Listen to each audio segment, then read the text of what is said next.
Yeah, so we're all here to talk about the Older People's programme. Thank you very much for joining us today. As I've already mentioned, we've got Sue and Paul from the Pargeter Trust, who we're working in partnership with as one of our really important donors. I was just going to tell you a little bit about the Pargeter Trust. It was founded by the Honourable Isabel Cooper Hayman. And it aims to help elderly people to live comfortable, happy and healthy lives to alleviate social isolation and stress wherever possible. And the great news is that they've awarded over £3.5 million in grants since 2006. And they're working with a range of partners and including community foundations around the country, and we're very pleased to say that the funding for Wiltshire and Swindon is being distributed through the Wiltshire Community Foundation, and that is obviously why we're here today. And part of the reason for that is because there's a real focus on grassroots support that's tailored to local need, and obviously that's something that as a community foundation we really pride ourselves in supporting local work that is going on. The programme itself, the aim of the programme is to support older people to be independent, healthy and socially included. And projects must achieve one of the following: to improve health and well-being, reduce social isolation, improve access to facilities and services. So that's the thing to really focus on in any applications, is how is your project going to achieve one or potentially two or all of those outcomes. So that's the first sort of tip there, to make sure that you're really clear that it's focusing on that. Applications are welcome from all eligible groups, and we'll go through the eligibility criteria shortly, but applications are welcome from all eligible groups, but there is a focus on projects in the areas of greatest need, projects supporting those that are the most underrepresented in our communities. And here we're talking about sort of communities that may struggle to access support because things are not tailored to their needs, whether that be to do with a physical disability or a learning disability, whether that's their cultural or religious needs that are not being supported, or whether they just don't feel as welcome in services because you know, they're not seeing themselves represented in the people that are using those services, or the staff or the volunteers. So we really want to make sure that in terms of equality, diversity, inclusion, those sorts of projects are being considered. So either that's communities themselves that want to set up projects to support other people in their communities, or whether that's groups that want to become more inclusive and understand the broadest range of needs within our communities. The Pargeter Trust is also really keen to support local groups adapt their operating models and deliver services in the light of the continued challenges following COVID. So we know that there's still a lot of services that are adapted to also offer an online service, that sort of thing. So if there's anything that's happening or costs that are, you know, struggling with, then that would be also something to emphasise in an application. And as I mentioned before, there's a particular focus on grassroots support, but that includes grassroots non-profit organisations themselves as well. So, you know, real sort of neighbourhood projects that really understand the needs in their local area of older people and are working to meet those needs, and sort of community supporting other people in their community, I guess. So the programme itself is offering grants between £1,000 to £5,000, and that's for 1 or 2 years. So obviously the maximum then would be £5,000 per year for 2 years, but you can apply for between £1,000 and £5,000 depending on your needs. It is possible to consider grants for 1 year of up to £10,000 just for 1 year, but there would need to be demonstration of significant reach and impact there. So you'd need to think about that. That might be one that you would perhaps want to call us and have a chat about before you put in an application potentially, but there is that option for us to consider some larger grants for 1 year. but we would expect the majority of grants to be sort of between £1,000 to £5,000. In terms of who can benefit from the grants, obviously the focus is on older people, so we would need to see that at least 90% of the people who benefit from the project being aged 65 plus. So obviously it can be meeting the needs of people in other age groups, but it obviously predominantly needs to be people aged 65 plus. And because it's being delivered, for Wiltshire and Swindon, the beneficiaries must be living in Wiltshire and Swindon.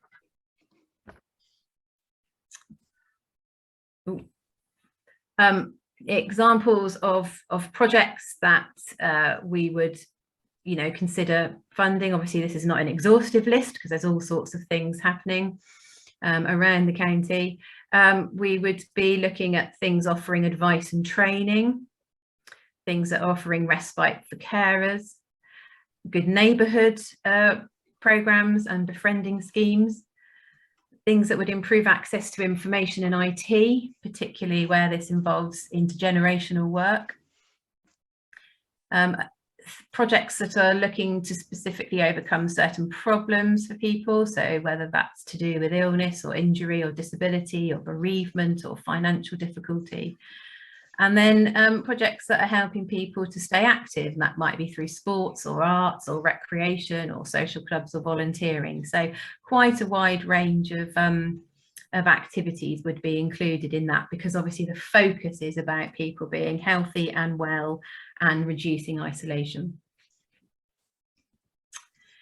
Just wanted to say a little bit about need. Now, obviously, you're here because you are already working in organisations that are supporting older people, so I probably don't need to tell you much about the local need, but something that might help you with your application form is we do produce a needs analysis, and my colleague Margaret is on the call, and she leads on this for us, and this is a sort of overview of the statistical information that is available for Swindon and Wiltshire, and highlights the needs that we have in the county, because we often find a lot of people look at Wiltshire and think it's a fairly well off county, but we know there's lots of pockets of deprivation and difficulty. And so I just wanted to highlight that we have a new needs analysis for 2023, and that is available on our website, and there is a whole chapter on older people. So it's helping us to sort of understand what the needs are in the area, certain sort of inequalities that we're aware of in Wiltshire and Swindon, and it sort of helps us to see what direction those things are going in. It can help us to target our funding, but it can also help groups to provide evidence in their application forms to evidence the need that they're meeting in their particular area, if their area is sort of highlighted as needing, having particular needs. So do have a look at that on our website. I've just picked out a lovely slide that Margaret has prepared that just includes the highlights for older people. So you probably already know that Wiltshire has a high proportion of older people.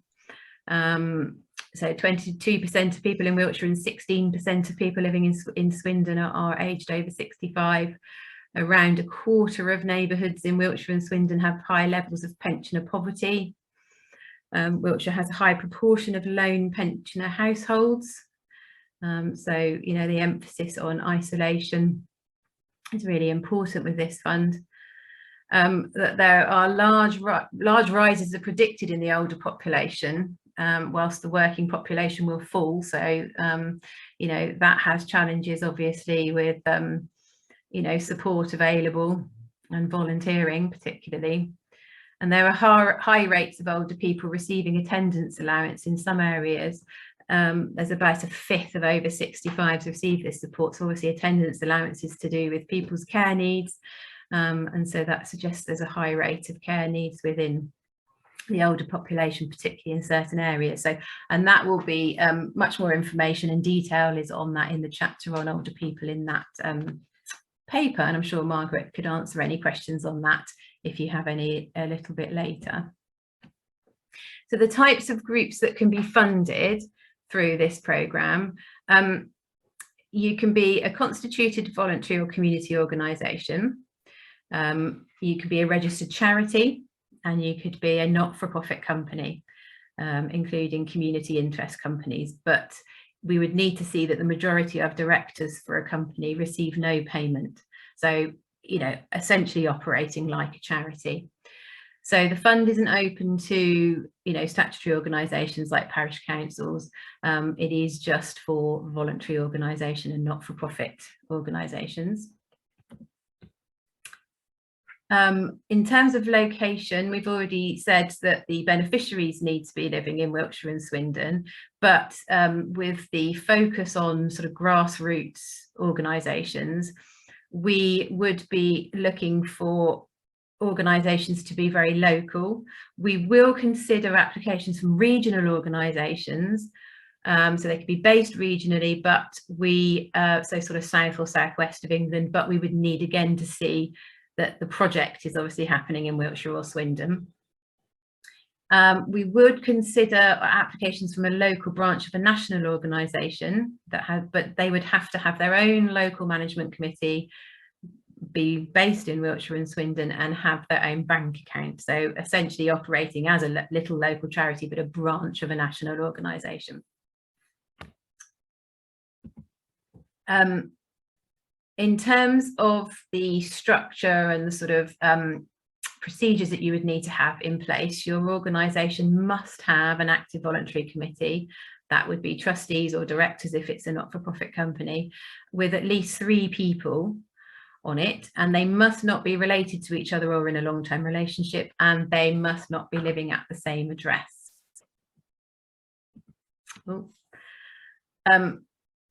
Eligibility requirements around finance and documentation. I mean, for those of you who are familiar with our grants, that you'll know this list probably off by heart now, but just to cover it, it's you would need to have a bank account in the name of the organisation, and it must have at least 2 signatories, and again they mustn't be related to each other. We would be looking at reserves of the organisation, and we would be looking for less than 12 months running costs in unrestricted reserves. Everybody sort of displays this differently in their accounts, but it would be really helpful if you could be sort of quite explicit, either on the application form or perhaps when we speak to you to discuss the application, you know, what your available funds actually are, so that we can be really clear on your financial need for the grant. You need to be able to produce some financial records or accounts. Obviously, for very small organisations, this just may be a record of income and outgoing.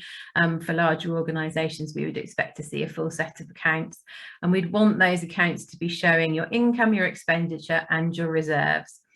We do look at restricted and unrestricted reserves, but within the unrestricted reserves, we would also take into consideration any amounts that you have designated for future costs or for capital projects or anything that you've got coming up. So again, it's really helpful if you can be clear when you make the application what your position is in terms of reserves and your future plans.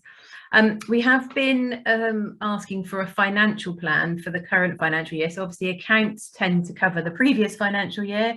It's also quite helpful for us to see that you have a plan or a budget for the current financial year, because we like to see where the grant would fit within your sort of fundraising plans and your needs, income needs and your expenditure for the year.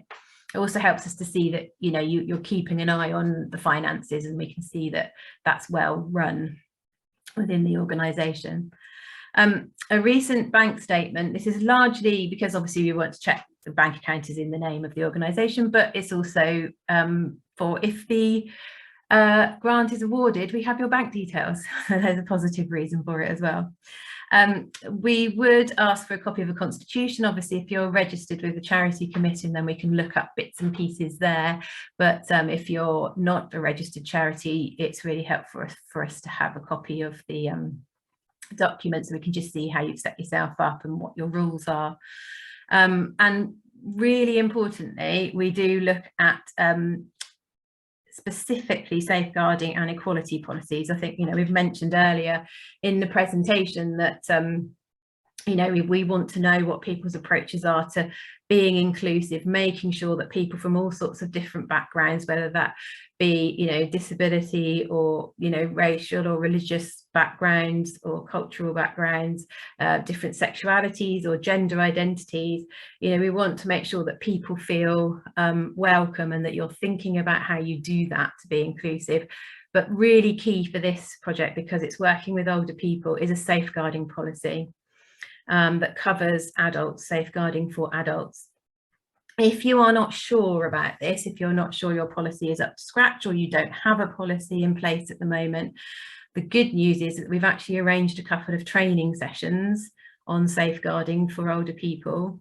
One is on the 22nd of June in the morning, the other is the 26th of September in the afternoon.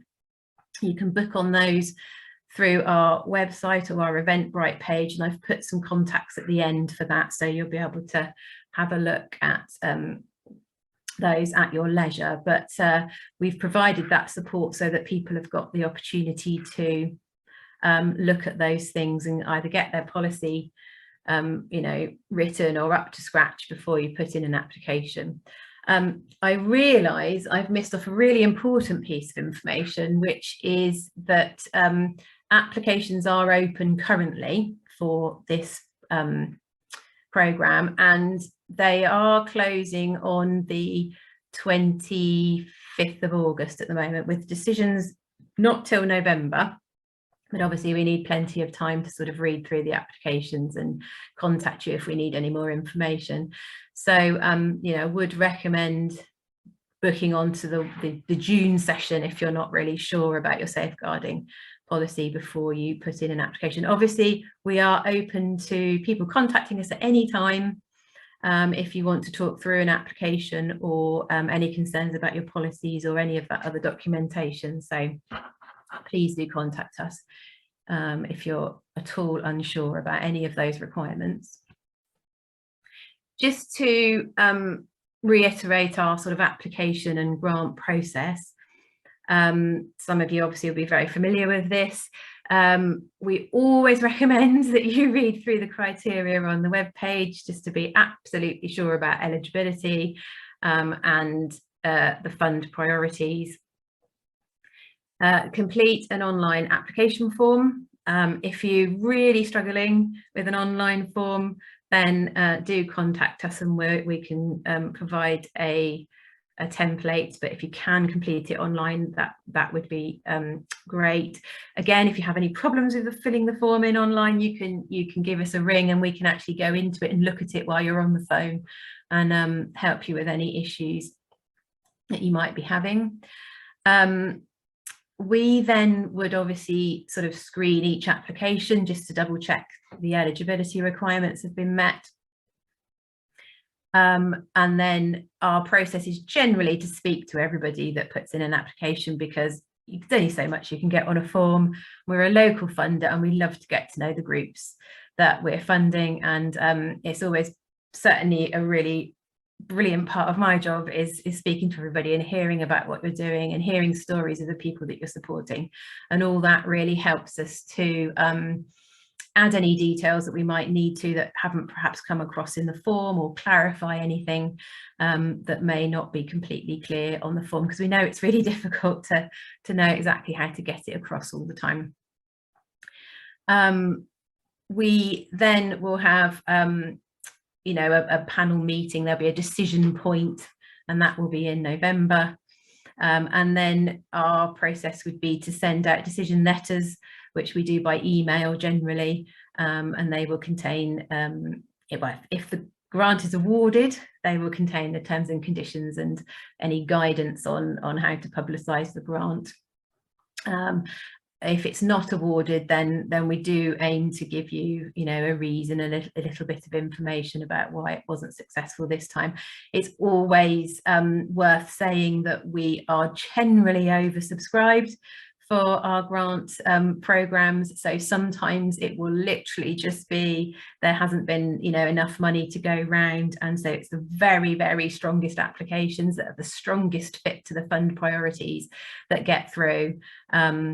And, you know, sometimes it means that some very worthy projects don't get funded because there just isn't enough to go around. So do think really carefully, try and sort of avoid kind of sort of speculative applications, you know, really think about how your project is going to meet the priority outlined in the funds to really strengthen your case, I suppose, and give yourself the best chance of getting a grant.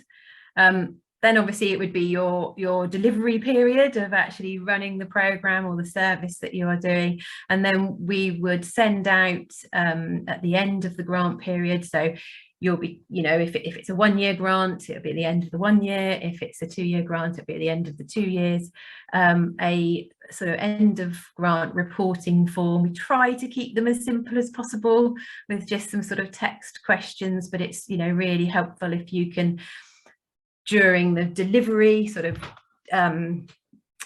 make a note of any particular case studies that you think really illustrate the value of the work that you've been doing. Obviously keep an eye on numbers of people that have benefited directly from what you've been doing, and the sorts of outcomes that you're getting, you know, in what ways have you reduced isolation for people, you know, maybe collect some feedback from the people that are using your service, so that we really get an idea of the impact that that grant has had for the people that it's aimed at, you know, benefiting, basically.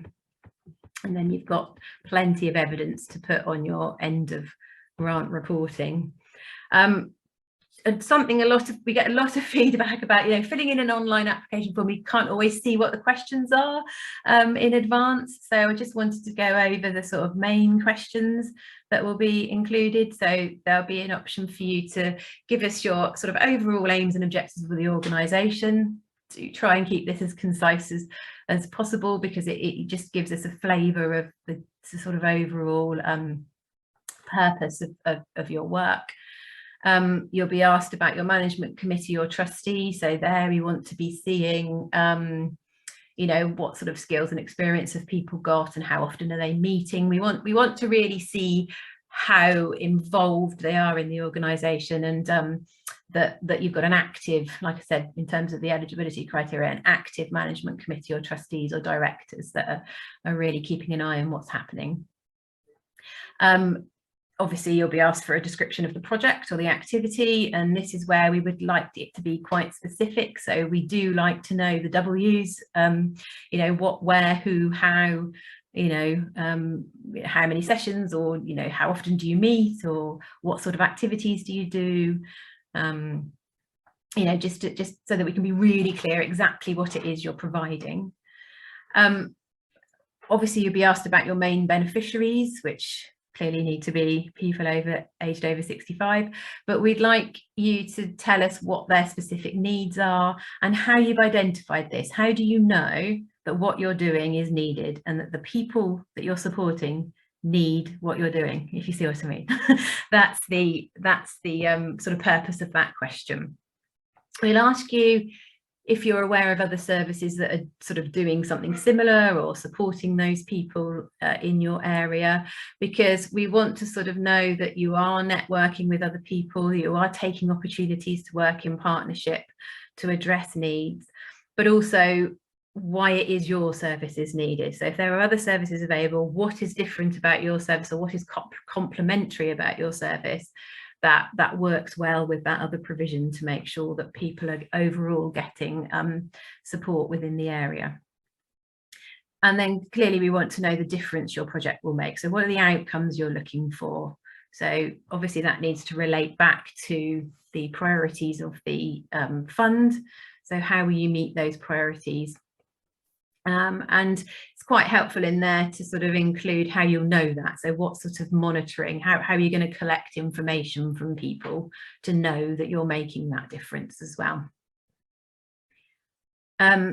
we've already talked about safeguarding inequality, so we'll just ask you, so we'll ask for your policies on those, but we'll also, you've got the opportunity to just tell us a little bit about how you generally safeguard people. So you might want to include sort of health and safety within that, as well as the sort of direct sort of protection elements of working with older people, and also your approach to equalities in terms of being open and available and accessible, and you know, are you having training on ways that you could be more accessible, for example.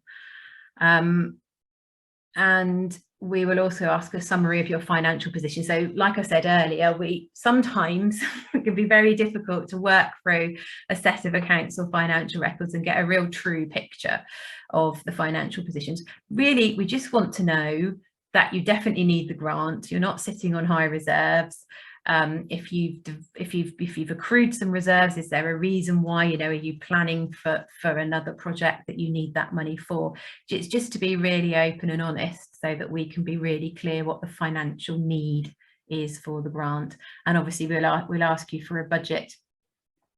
And what we would like you to do is to tell us in the budget how would you spend the grant, basically. So if you're applying for £5,000, how does that break down? You know, is it towards staff costs? Is it towards activity costs? Obviously do include, you know, if you need to include a proportion of your overhead costs, for example, you know, that is fine, as long as you know, really clear with us how you are, you know, going to break that down and how you'll be using that money. And there'll be an opportunity to sort of explain that, obviously, how you've done that later down the line. So I think that's probably everything about applications. So the last thing I was going to do was just share our contact details. Just so obviously you'll have a copy of the slide, so you'll have that. But do, like I said, do give us a call or email us at the info@ email address there, or do have a look on our website. Like I say, you'd be able to access those safeguarding sessions from there, or sorry, at least access the booking for the safeguarding sessions there, and obviously see the information about the programme.